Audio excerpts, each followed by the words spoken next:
Welcome to Recess Duty, a podcast for educators to come together to share struggles, but also celebrate successes by sharing stories and ideas in a safe and supportive environment to collaborate with one another.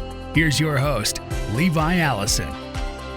Hey everyone, this is Recess Duty with your host, Levi Allison, and today we're here with Katie Stone, who is an educator and a PYP leader. We'll discuss their journey and experiences in education. Hi, Katie. How are you doing today? Yeah, great. Thanks for having me today, Levy.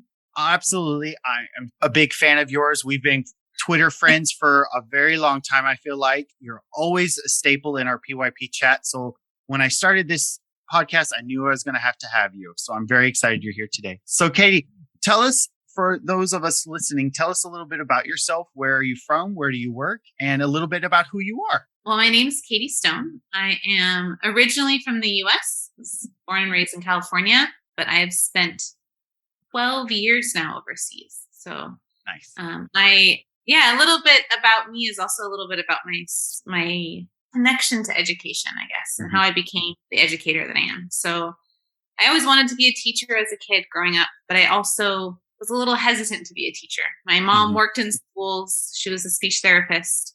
And every time she had a teacher in her office and I was playing in the background, teachers always looked exhausted and frustrated. They were never happy at work. And so I thought, I don't want to be that. I need to figure out something else. But I kept getting drawn to education. I kept thinking, I wonder if education could be better. There's something more to it than what I experienced as a kid and what teachers around me as a kid when I was growing up were experiencing. So I took a leap and I moved overseas to South Korea for a year. Hey! And I worked in a language cram school. They call them hagwons. Yep. In 2009. So this was back more in the wild days of international education. I think it's a lot different now than it was when I first moved overseas. But I love the international experience, but I still didn't like my job. I felt like I was just being a robot and being told what I needed to do. And that kept kind of moving around. I went from Korea to Hong Kong to China. I started a teaching program for international teachers. And I kept having this question of what can we do that's different? And I finally came to an IB school and they handed me, the learner profile and said, no matter what you do, just do these 10 things and you'll be good to go. And my eyes lit up. I thought, oh, you're not telling me exactly what math to do and what English to do. You're telling me how to develop character attributes in young people. And everything else kind of falls to the wayside. Start with the learner profile and you'll figure it out. And I thought, what an amazing idea. Let's start with building people before we start with that knowledge. Yeah. And that was something enlightening for me. I had never really seen that before. So starting with that kind of I got my master's degree in an international teaching program that was tied to the IB. And I've kind of been in PYP schools ever since. So then I moved out of China. I moved to Indonesia, where I've been for the last 7 years. I became a PYP coordinator, and now I'm a principal as well. We have a combined role at our school. And I currently am still the PYP coordinator and primary principal at Bandung Independent School. So it's a really small community school. It's about 3 hours outside of Jakarta. And it's a wonderful little hidden gem, actually. Aww. So that was yeah, I love it. That's amazing. Well, Katie, I think we can all relate to me.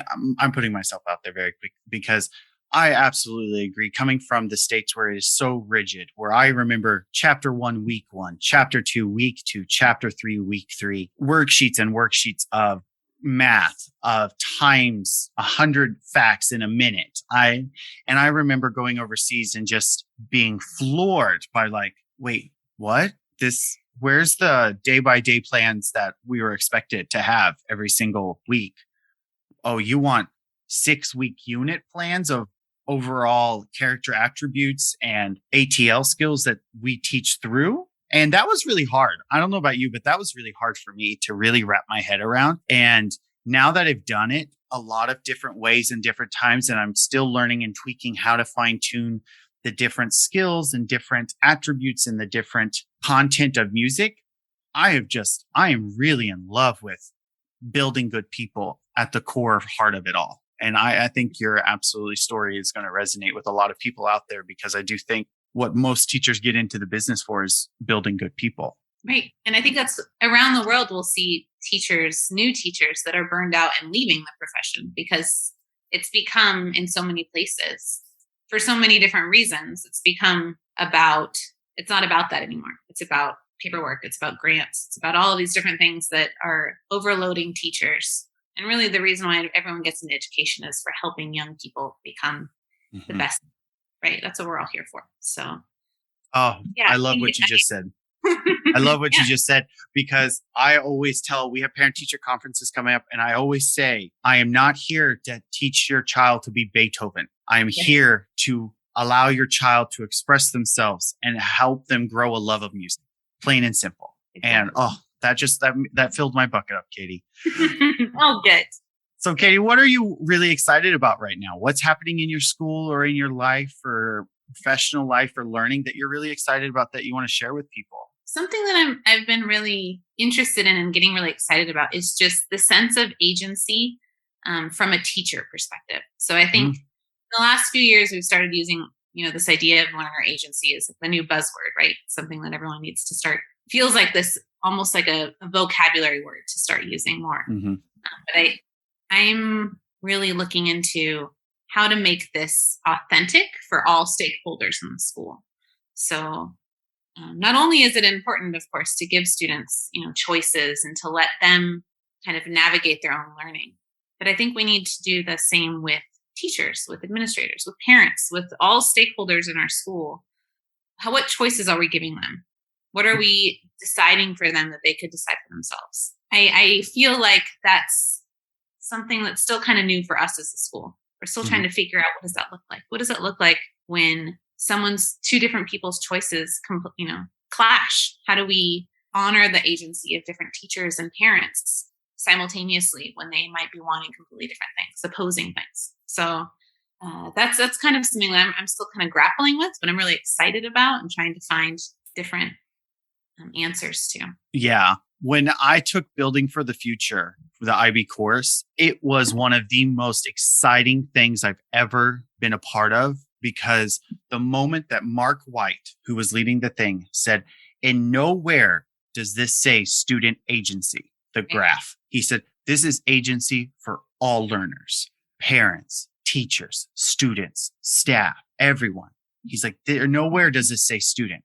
And he looked and he went around the room, and it was a very powerful moment. He went around the room and said, "You are a leader. Yeah, your name doesn't come with principal, but you are a leader in that classroom, and you have choices that are going to impact these young learners. What are they?" And I was floored. It was the moment that I realized that I am in charge of my learning as well, and I need to take care of that. And that's great. So as a PYP leader, how are you giving those choices and agencies to your staff? Yeah, good question. It's in a few different things. Yeah. I think with our senior leadership team, so there's only 3 of us. So we're very small.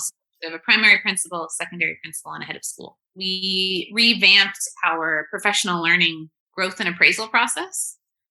So instead of giving teachers goals or, pick one of these 4 areas, it's starting with their own self-assessments and what they want to improve in themselves. What do you want to do to be a better teacher?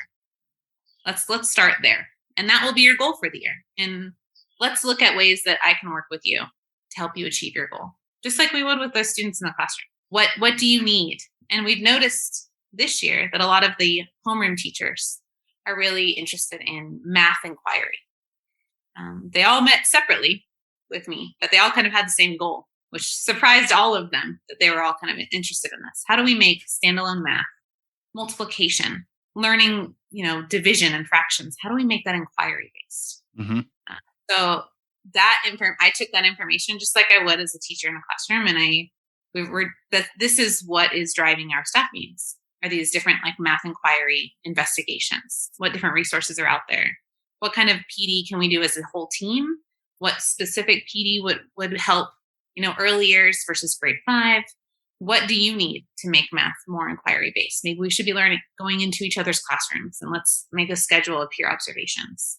I go in, and those are the observations that I'm going to focus on, are your standalone math. And it's a lot more of continual conversations about professional growth, openness, vulnerability, risk taking. And we're all kind of working on it together. And not one person has all the answers, of course. There is no end all be all answer to inquiry in any context. So true. So true. But learning from each other and kind of and being in this together is just one way that we're trying to really honor the agency of our teachers. And talk about building a learning culture, just what we talked about PYP chat a few nights ago. What an amazing way for all your faculty members to lean on each other to grow in a specific area and then be able to look back and be like, wow, look how far we came. That is really cool. That's super cool. Yeah. What are some challenges you're finding? Because I know math is very content heavy. So is music. Yeah. How are you finding, what are some challenges you're finding with that? Because for me, it was tough to make music inquiry. And now I'm like, I don't know how I would do it otherwise. Right. But what are some challenges you're finding? I think with music too, though music teachers aren't typically like this, but the idea of music, art, sports, math, there are a lot of people who just see themselves as math people and not math people, or music people, not music people. 100%.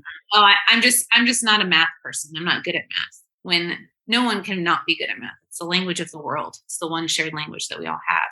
So let's just kind of look at different areas that we can improve on ourselves. So I think a big challenge that we're grappling with in this one example of math is our attitudes and feelings of ourselves with math, because that definitely permeates to the classroom.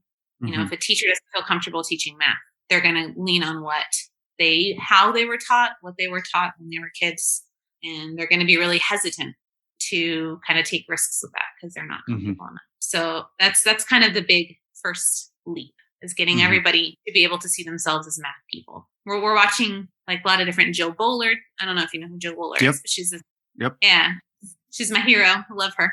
Oh, she's a huge Limitless Minds. Is it her book? Yeah. Such a good book. And also like a big fan of Dr. Worthall, Jennifer Worthall, huge fan of her work. And I think shifting how we were taught these specific, very content heavy disciplines and shifting how we approach it is really tough. Let's just be very honest. It is very tough, but I think the payout is massive because just in a music lens, I have students who truly believe they are not musical, that they cannot sing. And by the time they leave first grade, they're like, I'm a musician. Oh, exactly. And I'm like, that's what I'm doing. That's what I want to be doing for. And I know the same thing happens in hundreds of classrooms around the world of, yes, I may not be able to do multiplication 3 digits over and over and over, but I'm still a mathematician. Right. They're going to go in the world being so positive and so gung-ho about taking chances and taking risk and getting better. That's all we're trying to do, right? So we already talked a little bit about like some resources like Joe Bowler, Dr. Worthall. So what are some other resources for people who are just struggling for teacher agency, learning how to do inquiry that you've noticed in your career as a teacher, coordinator, and principal? What a question. I try. We only got 25 minutes, so I try to get them out. I think in terms of resources of inquiry in general, and just where do I start? I want to try this. I'm a little nervous. I don't know where to go. I think a big part of it is just this release of responsibility in your classroom. Today, maybe for 30 minutes in the morning, I'm going to ask the students what they want to do. It's still connected to our learning. Look, we have choice A, choice B. What do you want to do? And you just go with it. Start small, I think, is kind of what I'm trying to say. Yeah. Start with choices that you still feel comfortable giving to your students or giving to your teachers, and seeing where that takes you. And maybe it blows up in your face, and that's okay. But try again the next day. And then maybe in a couple of weeks, try a little bit more. I remember one of my first big leaps into agency, and like, I want to give students control of the classroom, but I don't really know where to start. I took them to the computer lab and showed them Teachers Pay Teachers. And I said, you guys have $5. We're learning about, and I gave them their central idea. Remember, we're learning about this. What activities do you want to do? And I gave them 30 minutes. And that's so funny. I didn't know how else to start, but I just thought, you know what? Let's just see where you go. Make it a meaningful task. You guys choose it. And they were really thoughtful about it. And we can't do this one. This doesn't really teach us anything. It's just a coloring page, Miss Katie. And it was I really learned more from them and my trial and error than one set resource. Yeah. I mean, I No. do think, Bowler's U-Cubed websites and, Enrich and a lot of different inquiry-based, ideas, Catherine Murdoch's books, Trevor McKenzie, you can go in a lot of different areas, but I think really starting off with just 2 choices or 3 choices and seeing where that takes you, I think is a huge jump for a lot of us. I totally agree, because that is how, for someone that was struggling with inquiry on the start of my career, I remember one of my best friends, Miss Yasmin. She's a KG1 teacher. And I was like, Miss Yasmin, I just don't know how to do this. And she said the same thing. She said, give them 3 centers and just back off. Let them try. Let them explore. Let them fail. Let them reflect and try again. And I was like, oh, okay. So I did that. And then we did it again.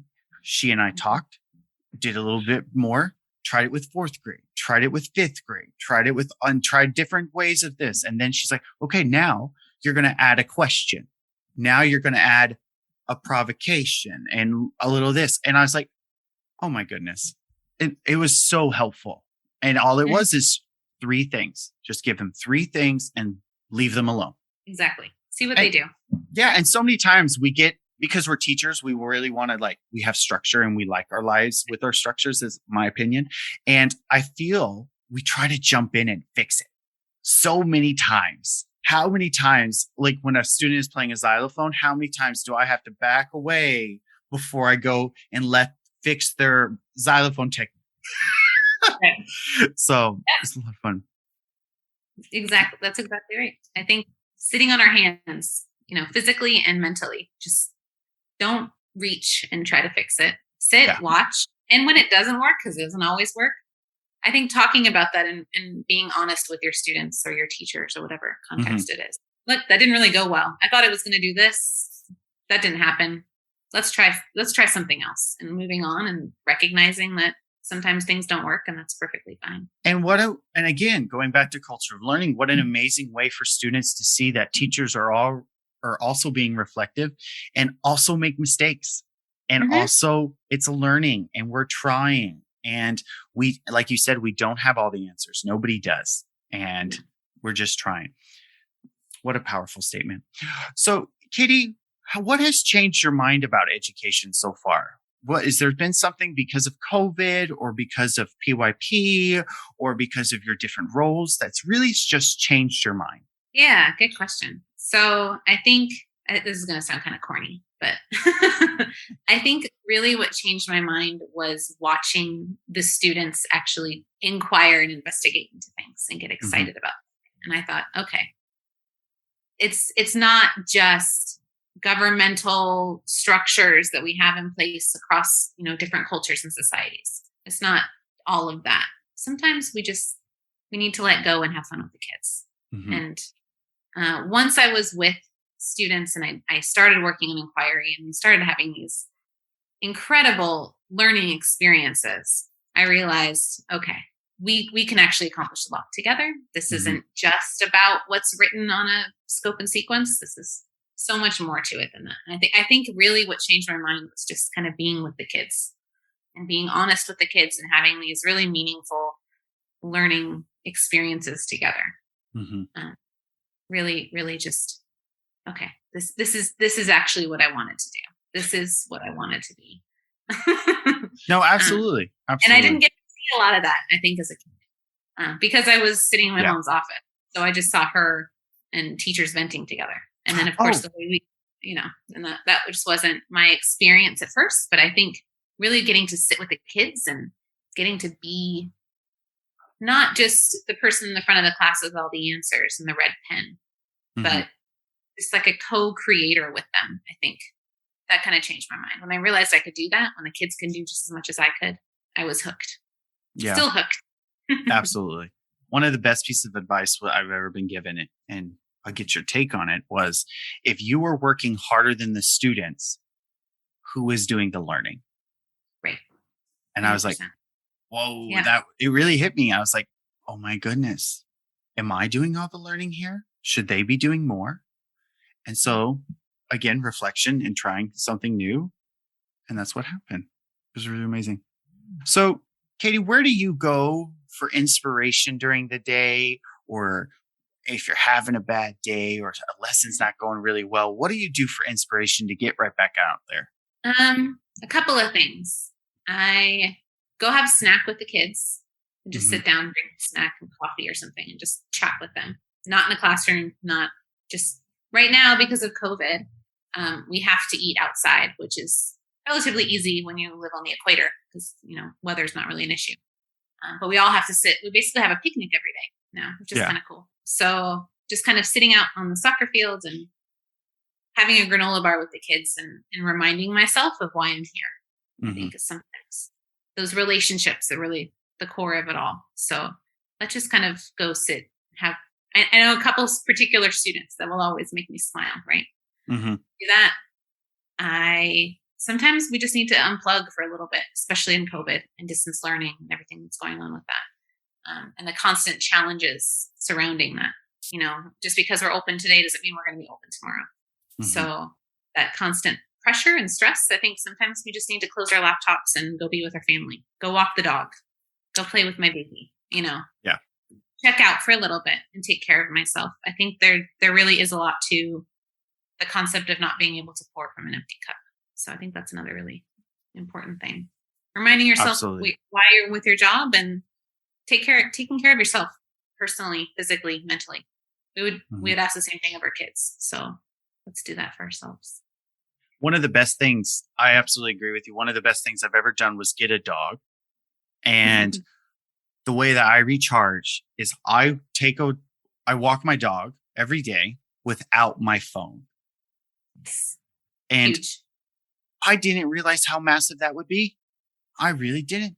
When you could just really be with your thoughts and really just let it all go, because it's a mile hike or whatever it is. And you've got 30 minutes, 45 minutes without a phone. It was huge. It was, I highly recommend it. I really do. If you're able to and willing, definitely get a dog. I absolutely love it. Yep. And if you're still working from home teachers, we never really unplug mentally anyway. True. Give yourself a time limit. 5:00, I'm done. I'm not going back on until 7 a.m. the next morning. Yeah. Because there is always so much more we could do. There's one other thing we could plan. And it can feel overwhelming. So I think unplugging, taking that walk without a phone, oh my gosh, it's a game changer. We started doing that. Once my husband and I are both done, we strap the baby in a stroller, we get our dog, and the four of us just go walk around the neighborhood for 20 minutes. And no one can contact us. And it's wonderful. Yeah. And when you're asking your teachers to have that agency and that choice, what better way to also say, you also have the choice to unplug and really take care of yourself. And that's really critical for you to be 100% all the other time. Right. So, if for no other reason, which there are plenty of reasons, if for no other reason, do it for your students. Like your students will not be as successful if you are running on fumes. Oh, for sure.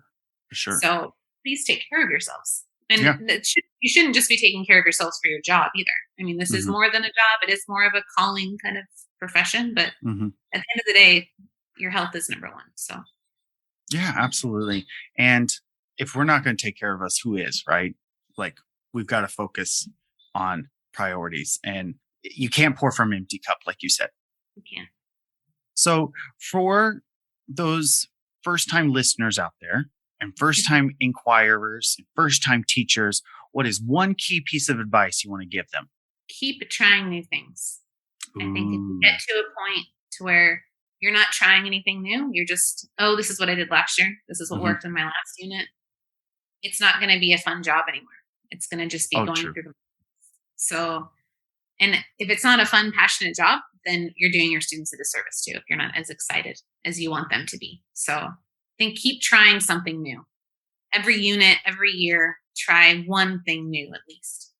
I guess that's more for experienced people than new people. But even new people, keep trying something new. Don't just follow the last teacher's units, those teacher books that you start with when you don't really know what to do. Yeah. Just try. Go with your gut. See what happens. And and forgive yourself when it doesn't go well. Don't eat yourself up about it because it's good. It means you're learning. Absolutely. Katie, where can people find you to connect with you if they want to continue learning, continue growing with you? Well, I keep saying I'm going to start a blog and I haven't. So I don't have a blog to follow yet. But I am pretty active on Twitter. Mm-hmm. So this Katie Tweets is my Twitter handle. I'm on there pretty constantly, a little addicted. Ditto. I'm on the PYP chats. Yeah, that's how we know each other. Yeah. Those PYP chats are always great ways to connect, not only with me, but with a lot of different educators from around the world. Thank you. We try very hard to make that an effective use of time because we know people are very busy, and we do want to give people a way to connect. And it is one of my more proud moments of being able to moderate those chats because it is a really great way to connect with people. And I do appreciate you because you always are there. You always come. You're always excited and share great ideas. So thank you so much for that, Katie. Katie, last question. And we ask all our guests here at the Recess Duty this question. What do you remember from recess growing up?